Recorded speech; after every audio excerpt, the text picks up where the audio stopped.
मगर काका लिनुहोस् चक्लेट खानु। के को खुसियालीमा हो नि? मलाई डिबी पर्यो नि त। ओहो हिजो झमझम पानी परेको थियो, आज तिमीलाई डिबी परेछ। खानै पर्यो नि अब दिएको चक्लेट।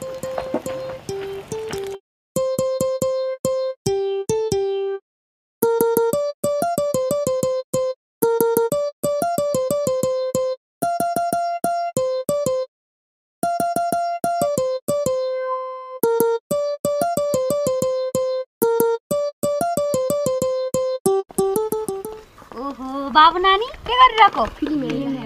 ल मलाई डिबी पर्यो, अब तिमीहरू पनि चक्लेट खाऊ।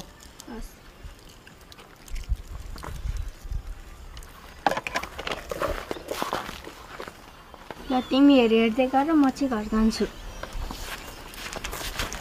घरमा हुर्केकी छोरी छ, भात पाको बाबा भात